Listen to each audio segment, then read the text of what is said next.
We are jumping back in time to the year 2019 to witness one of the most beautiful tactical games of chess ever played. It is by a 16-year-old Alireza Firouzja who decides to channel his inner Mikhail Tal. His opponent is Mila Jarkovic, a 2200 FIDE player. This was played at the Sharjah Masters, and it stems from what opening is this? A Sicilian. Alireza goes knight f3, deeming it an open Sicilian, but then he goes for a fianchetto approach, which kind of makes this also systematic queenside expansion bishop to b7 not the best ordeal that black has. Really, they should go knight c6 and develop in a different manner, but she goes pawn to b5, not the end of the world. This is going to be a 20-move game with 6 brilliances, and Alireza has a fun playstyle. That's all I gotta say.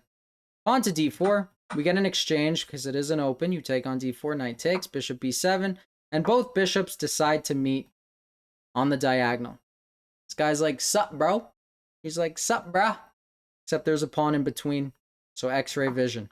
Knight to f6, castles, and rook to e1. All right, what's the point of rook e1? It actually sets up a tactic, can you believe it or not? Yes, it puts the rook on the same file as the king, which is typically good, but actually the point is it disconnects itself from this bishop. You might be like, what do I mean by that? Well, it stops the move bishop to e7, because white would have the oh so amazing pawn to e5. You see, if this bishop took and it was attacking the rook, this tactic would not work. But since now the rook is disconnected, if bishop takes bishop, e takes f6, you're aiming at a bishop, you're aiming at a bishop, they will lose a piece. So a nice tactic that she did see. So she took a preemptive measure and went knight f to d7. And he's like, hold up, you look a bit underdeveloped. You look a bit, I'm going to strike on the flank, right? Taking advantage of the fact that black is hindering in development. So pawn to a4. You might be like, I don't get it. She might just gain space. Well, she could gain space, but what do we know about e6 Sicilians? Did you watch the other video? In an e6 Sicilian, knight to d5 is a beautiful, beautiful motif. Taking advantage of the lagging king on the e-file. If pawn takes, you get the open file with a check. If bishop to e7, there is knight to f5. That bishop is going nowhere. It is pinned. And with knight to e5, there's f4 kicking it out. You're going to win material. That is for certain. So she takes. But what do we know about Alireza? He likes his rook lifts. He likes his rook shifts. And the next 10 moves are like Mikhail Tal, Rashid Nezmadinov reincarnated themselves. It starts with nothing too crazy. Rook takes bishop, the exchange sacrifice. What is the point? The point is the clearance e5, that common motif with this fianchetto. Right? Living to regret the move pawn to b5. Look at that subtlety. There are so many ways that this could be played, but for example, if pawn takes, it's not even about taking the knight. If pawn takes, it's about taking on e6, right? You can envision a queen takes queen, knight c7 fork. The king moves, then you would take the queen back. And after the queen takes, or king takes rather, you have a fork. Say king to d7, knight to b6. There's a lot going on. Back check true, check for yourself. So she pushes. She pushes. And we get another brilliancy. Knight to, he's like, I'm not done yet. I don't want that file to be closed. I want the open diagonal. Thank you very much. Knight takes d5. The queen can't take because you would lose a queen. So she takes with the pawn. Knight to f5. Just clearing the... Look at that. That's an isolated pawn.